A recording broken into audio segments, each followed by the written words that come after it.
Hebreus capítulo 7. Porque este Melquisedeque, que era rei de Salém e sacerdote do Deus Altíssimo, e que saiu ao encontro de Abraão quando ele regressava da matança dos reis, e o abençoou, a quem também Abraão deu o dízimo de tudo, e primeiramente por interpretação, rei de justiça, e depois também rei de Salém, que é rei de paz. Sem pai, sem mãe, sem genealogia, não tendo princípio de dias nem fim de vida, mas sendo feito semelhante ao Filho de Deus, permanece sacerdote para sempre. Considerai, pois, quão grande era este, a quem até o patriarca Abraão deu os dízimos dos despojos, e os que dentre os filhos de Levi recebem o sacerdócio têm ordem, segundo a lei, de tomar o dízimo do povo, isto é, de seus irmãos, ainda que tenham descendido de Abraão.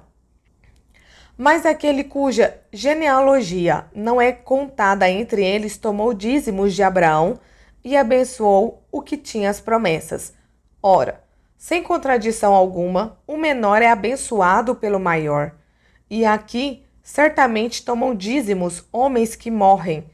Ali, porém, aquele de quem se testifica que vive. E para assim dizer, por meio de Abraão, até Levi, que recebe dízimos, pagou dízimos, porque ainda ele estava nos lombos de seu pai, quando Melquisedeque lhe saiu ao encontro. De sorte que, se a perfeição fosse pelo sacerdócio levítico, porque sob ele o povo recebeu a lei, que necessidade havia logo de que outro sacerdote se levantasse segundo a ordem de Melquisedeque e não fosse chamado segundo a ordem de Arão? Porque mudando-se o sacerdócio, necessariamente se faz também mudança da lei. Porque aquele de quem essas coisas se dizem pertence a outra tribo, da qual ninguém serviu ao altar. Visto ser manifesto que nosso Senhor procedeu de Judá, e concernente a essa tribo, nunca Moisés falou de sacerdócio.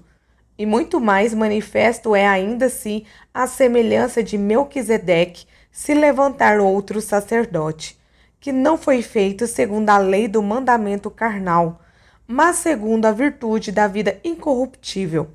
Porque dele assim se testifica: tu és sacerdote eternamente, segundo a ordem de Melquisedeque.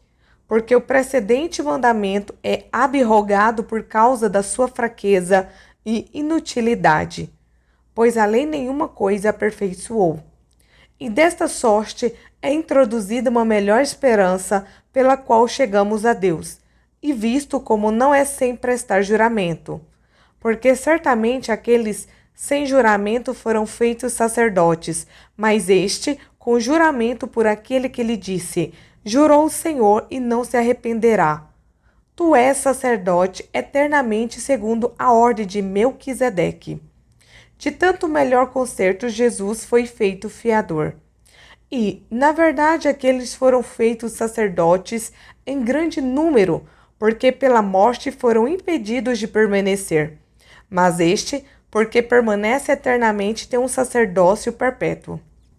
Portanto, pode também salvar perfeitamente os que por ele se chegam a Deus, vivendo sempre para interceder por eles, porque nos convia tal sumo sacerdote, santo, inocente, imaculado, separado dos pecadores e feito mais sublime do que os céus, que não necessitasse, como sumos sacerdotes, de oferecer cada dia sacrifícios, primeiramente por seus próprios pecados e depois pelos do povo, porque isso fez ele, uma vez, oferecendo-se a si mesmo, porque a lei constitui sumos sacerdotes a homens fracos, mas a palavra do juramento que veio depois da lei constitui ao Filho perfeito para sempre.